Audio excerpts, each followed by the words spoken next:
When there's no more hope is left in me, I can see what comes my way. Rekan-rekan semua, Assalamualaikum warahmatullahi wabarakatuh. Selamat berjumpa lagi dengan saya, Anggono Raras, melalui saluran Aviation and Business Campus dengan tema rekan-rekan semua. Berikut ini saya tampilkan 5 presentasi kandidat Master Manajemen dalam menyampaikan seminar usulan penelitiannya. Waktunya sudah habis. Masing-masing mahasiswa diberi waktu 10 menit untuk presentasi usulan penelitiannya. Namun mereka memerlukan waktu lebih lama. Mari kita simak presentasi mereka satu persatu untuk pembelajaran kita semua. Marketing PT Bank Danamon termasuk ke dalam penilaian dengan klasifikasi netral.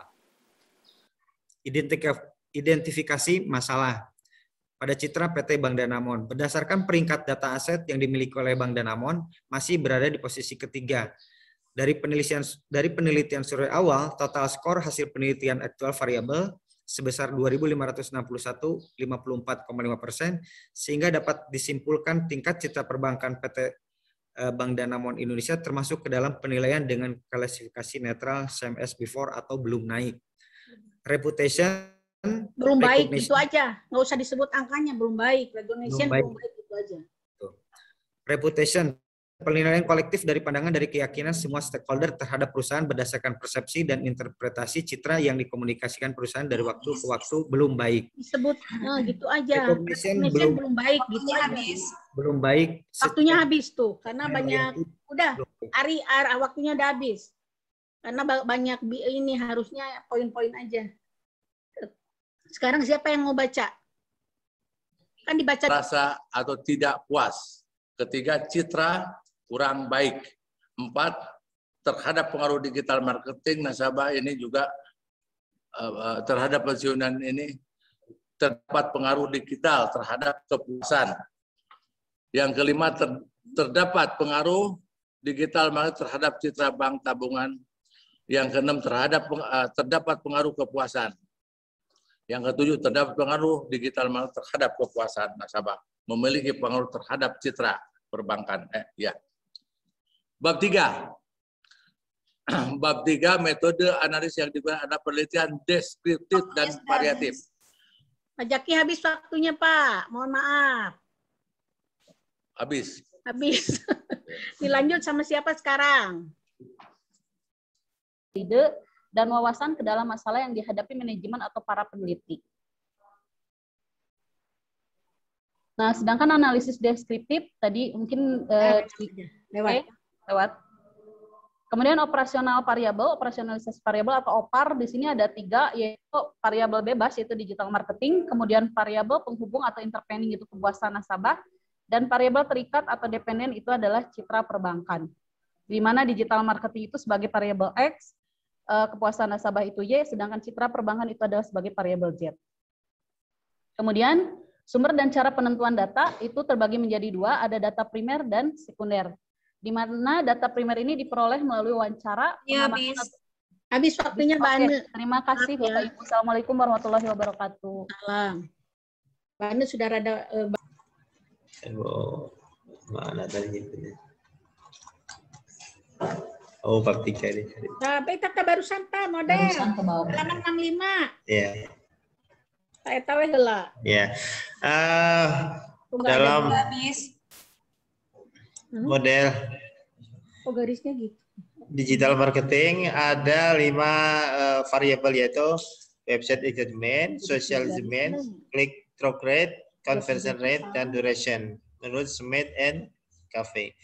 Dalam kepuasan nasabah ada 2 variabel, yaitu expectation, perception menurut Kotler, dan yang ketiga citra perbankan atau Z.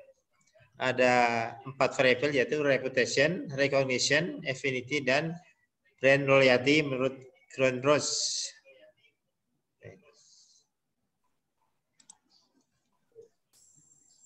Berdasarkan uraian pada landasan teori dan kerangka konseptual, maka diajukan revisi sebagai berikut. Penerapan digital marketing. Sudah habis waktunya? Oke, Habis habis. waktunya, Pak. Oh iya. Habis. Terima kasih atas waktu. Ini uji validitas. Lewat. Langsung ke mana, Bu? Itu rancangan analisis aja. Rancangan analisis. Rancangan analisis itu deskriptifnya. Verifikatif kan? Kenapa? Kan ada yang deskriptif dan verifikatif. Ya. Nah, ini untuk deskriptifnya, untuk mengetahui jawaban responden mengenai variabel performance digital marketing. Nah, langsung satu. Setiap indikator yang dinilai responden diklasifikasikan. Sudah habis. Habis waktunya. Udah semua ya? Stop, sorry. Ini udah semua presentasi ya? Sudah, Bu. Sudah. Anggono, karena saya dengan Pak Yoyo sebagai pembimbing, Pak Anggono silahkan aja mau bertanya kepada siapa, terserah mau apa Pak Anggono mengemukakan soal dan dijawab oleh siapa, atau Pak Anggono menentukan, saya ingin pertanyaan ini dijawab oleh, atau gimana, terserah Pak Anggono. Mau dilempar siapa saja bisa jawab, terserah Pak Baik, Anggono. Bu. Terima kasih waktu yang diberikan Bu Evi kepada saya sebagai penelaah. Hanya yang pertanyaan pertamanya kan gini. Jadi ini satu pertanyaan dijawab 5 orang sendiri-sendiri ya, masing-masing dijawab. Jadi semuanya gitu. Yang pertama, mengapa presentasinya tidak ada yang tuntas? Nah, silakan. Mulai dari presenter pertama sampai yang terakhir. Silakan masing-masing jawab. Mengapa presentasinya tidak ada yang tuntas? Ya Pak, mungkin salah satunya grogi juga sepertinya Pak. Terus saya buatnya mungkin terlalu banyak, tidak dirangkum Pak. Dibuat lebih dicukupkan presentasinya selama waktunya gitu Pak. Apa enggak latihan dulu? Latihan sih Pak, tapi Paling kan tidak Kasih tahu kok Pak. Oh, Jadi per poin-poin. Dengan ini Pak, dengan apa? Tidak sesuai dengan ininya, jadi grogi Pak. Kadang. Gitu. Jadi kan paling tidak masing-masing itu kan harus latihan ya. Coba berikutnya yang kedua, Pak Ya, Syagi. Pak Syagi. Oh, Pak Jaki, ya, Pak Syagi. Kenapa kok nggak tuntas presentasinya? Baik, terima kasih. Mengapa presentasinya tidak tuntas? Sebetulnya latihan udah berkali-kali nih, Bang Tono ya, sudah berkali-kali. Ya karena mungkin materinya agak banyak sehingga semuanya penting. Bahkan saya udah bikin catatan ini ditulis tangan dan lain sebagainya. Formulasi 10 menit. Waktu formulasi 10 menit itu masuk 3 bab ya. Tapi begitu presentasi, karena mungkin pengalaman pertama ada grogi dan lain sebagainya, ada baca berulang-ulang sampai 2-3 kali, dan ada juga yang mestinya tidak harus saya baca, dibaca. Nah, seperti itu. Insya Allah kedepannya akan kita perbaiki, dan sekarang sudah mengetahui bagaimana presentasi materi dalam tempo 10 menit supaya terangkum semuanya, seperti Pak Anggono ya. Saya kira itu alasan saya seperti itu. Jadi saya terus-menerus latihan, tapi ada berulang-ulang yang saya ucapkan, yang itulah yang menghabiskan waktu. Terima kasih. Baik. Sekarang Bu Ana. Bu Ana. Ya, Pak. Ya, sebelumnya mungkin mohon maaf. Jadi sebetulnya udah dipersiapkan Pak, udah latihan juga. Tapi tadi di awal agak cukup ngeblank juga karena ngelihat yang lain gitu. Tapi sebetulnya kalau saya sebetulnya tinggal sedikit lagi sudah masuk ke bab 3 ya. Tadi mungkin pengaturan dari poin-poinnya mungkin nanti untuk kedepannya mungkin akan diperbaiki Pak, itu aja. Jadi mungkin ada poin-poin yang tadi harusnya dilewat, jadi terbaca gitu aja sih Pak. Kemudian Pak Budi silakan.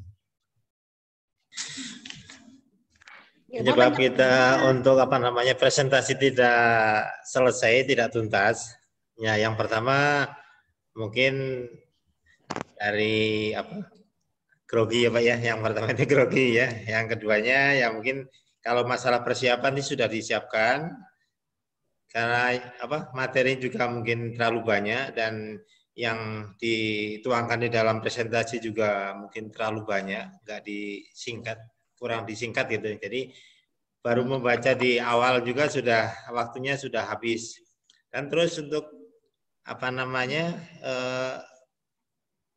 pemakaian komputer juga ini agak belum begitu mahir ya Pak. Jadi kita mohon maaf ya. Tapi untuk kedepannya akan saya perbaiki lagi, dan untuk PPT-nya juga mungkin akan diringkas lagi supaya dalam waktu yang telah disiapkan itu akan terselesaikan semua. Itu Pak mungkin alasan saya Pak.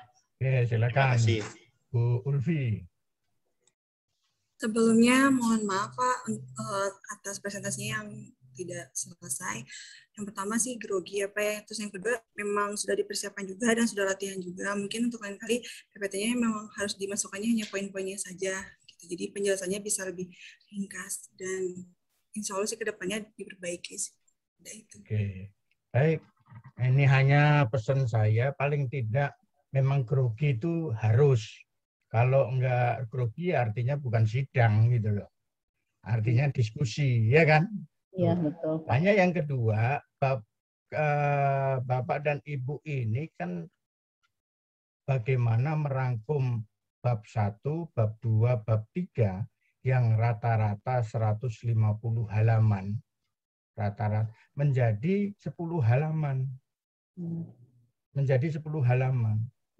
Jadi Bapak harus menampilkan bagaimana bab 1, bab 2, bab 3 itu di dalam 10 halaman. Karena setiap satu halaman anggap saja diskusi 1 menit. Nah, kemudian setelah 1 menit itu Bapak lakukan latihan di depan cermin, kemudian pakai stopwatch atau istri atau anak atau siapa untuk menghitung 10 menit. Itu harus latihan. Harus latihan. Memang harus latihan. Kalau enggak latihan ya pasti keteter seperti tadi. Itu saya melihatnya bahwa latihan tapi belum bisa memilahkan. Bapak sama Ibu itu paling jangan lebih dari 15 lembar lah. 10 lembar itu udah cukup. 10 lembar itu. Perhitungannya 1 lembar 1 menit. Karena Bapak dan Ibu ini dikasih waktu hanya